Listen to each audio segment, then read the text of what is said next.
So, good day mga Lodi.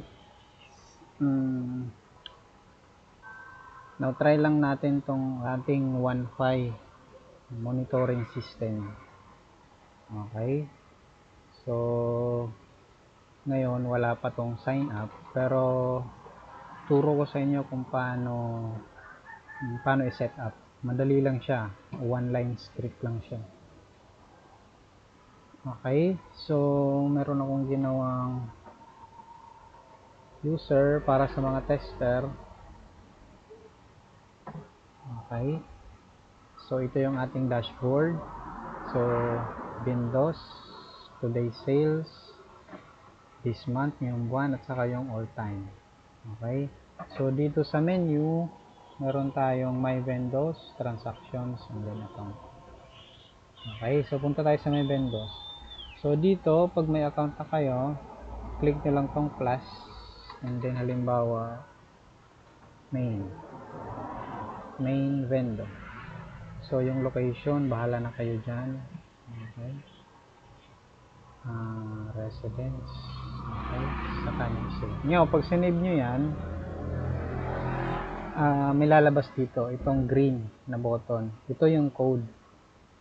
So, pag click nyo yan, kopyahin nyo lang itong code. Okay. So, copy and paste the script to the last line of your microtext hotspot profile doon sa on login, doon sa dulong-dulo. So, kopyahin nyo lang to,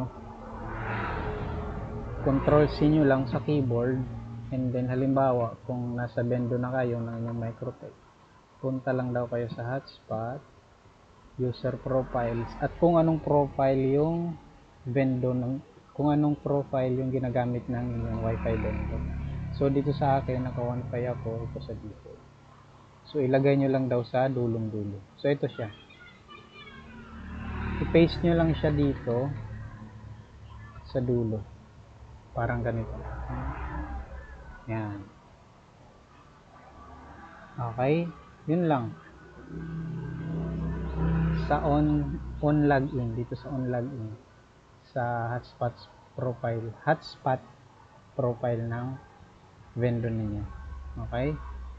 Yun lang. And then, kasi on login yun, automatic na yun, pag may naghulog, okay, pag may naghulog, automatic na yun papasok dito sa inyong transactions at mababasa na yun dito sa dashboards. Tingnan nyo, may isang bendo na tayo. Okay, so pwede nyo rin i-testing. Halimbawa, punta tayo sa may vendors. Okay, so testing natin kung gumagana. So, hanggang dito sa URL, kopyahin lang natin ito.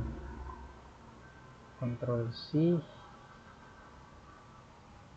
Tapos, baguhin lang natin ito. Halimbawa, BC 1234. Tapos, yung amount natin ay 5. Okay? So, pag in-enter ko yan, successfully created. And then, pag pumunta ka sa bendo, okay, may 5 na sales na ngayon. Sa transactions, may pumasok. Ayan, BC 1234. So, yung idea is, basically, simple lang. Pag may account kayo dito, at maka-generate kayo ng code para sa bendo ninyo, ito, unique na function call yan. So, basically, ito yung nagbabago. Ito yung amount, at saka itong user, ito yung voucher. Okay? So, basically, pag in-implement mo yan dito sa script ng Microtech, yun, i-interpret niya ngayon yan. Ngayon, yun yung mga values. Yung amount, user. Yan ngayon yung isi-send dito sa website. Dito sa dashboard ninyo. Kaya nababa siya sa as sales or may naghulog. Automatic yan. Pag may nag-login sa bendo na voucher or naghulog, automatic yan. Papasok na ngayon sa inyong dashboard. So, basic lang. So, kung may bendo pa kayo, add lang ulit kayo dyan. Bendo 2. So, halimbawa nasa anywhere, sorry, yan. Okay, so bendo to, ay add nyo lang na naman yung itong script doon sa Microtech or sa Wi-Fi bendo ninyo. Ngayon, kung multi-bendo kayo or kung centralized, I suggest na gawa na lang kayo ng dito sa hotspot, bawat sub-bendo ninyo gawan nyo ng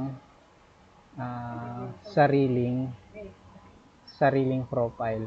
Okay, bawat sub-bendo gawan nyo ng sariling profile kasi nagbe-base lang ito doon sa on login script. Okay, ayan na siya. So basic lang, add kayo ng bendo pag may account na kayo, click nyo lang to, kopyahin nyo to doon sa on login script ng hotspot profile. So yun lang, ganun lang siya ka basic. So okay.